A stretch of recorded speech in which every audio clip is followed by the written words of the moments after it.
The call came while I was standing in the kitchen, staring at a crack in the wall I'd never noticed before.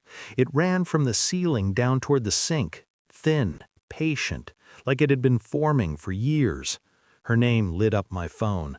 I almost didn't answer. Something in my chest tightened. Not panic, recognition. I put the phone to my ear. "I'm getting married." Silence stretched. I let it breathe. "To someone else," she added, like the clarification would soften the blade. The faucet dripped.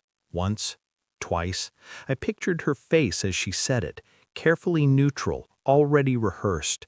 She hadn't called to ask permission, she'd called to announce a verdict. "When?" I asked. A pause, then a date. "Soon. I didn't want you to hear it from someone else." That was the lie she chose. I looked at the crack again, saw how it widened near the base. "Go ahead," I said. "Live with him." She inhaled sharply, as if my calm offended her more than anger ever could. The call ended. No goodbye.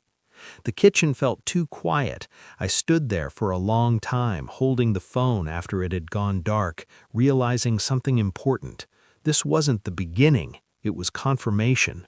I replayed the last year in reverse, like footage slowed to expose what the eye misses at full speed. The late replies, the sudden privacy, her phone always face down now, as if gravity itself might betray her. She'd started calling me safe. At the time I thought it was affection. Now I understood. Safe meant predictable, contained, temporary.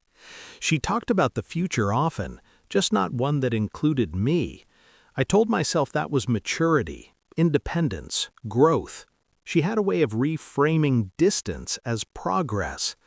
I remembered a night she came home late, perfume unfamiliar, eyes too bright. She kissed my cheek, missed my lips. "You're tired," she said, before I could speak.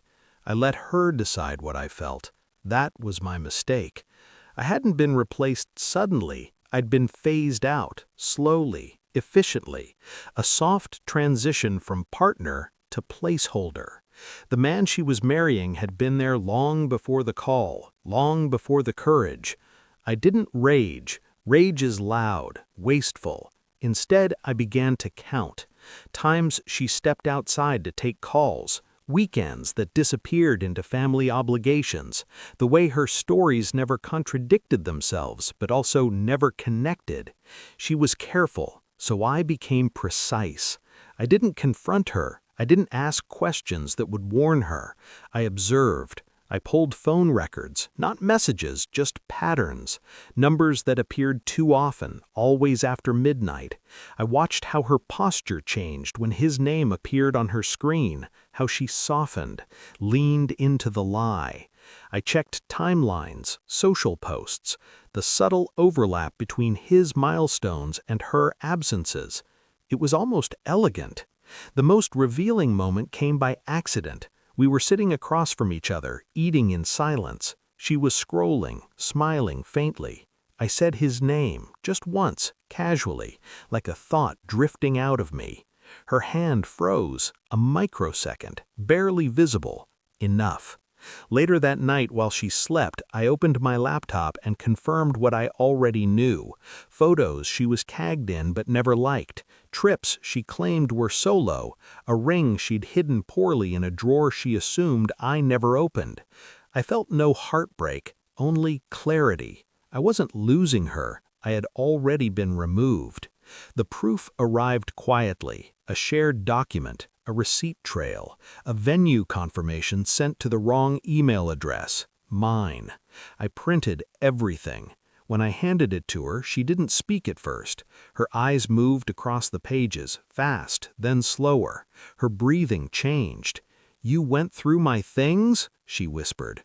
I watched her carefully. "No," I said, "you brought them into my life." She cried then, not from guilt, from exposure. She tried to explain, tried to compress months of deception into a narrative that made her brave instead of cruel. I let her talk. When she finished, I nodded once. "I know," I said. That broke her more than shouting ever could. The wedding wasn't canceled. I made sure of that. I sent the documents to his parents, his business partner, his ex-wife who still shared custody.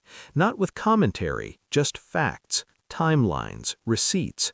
Truth doesn't need adjectives. She called me screaming, crying, bargaining.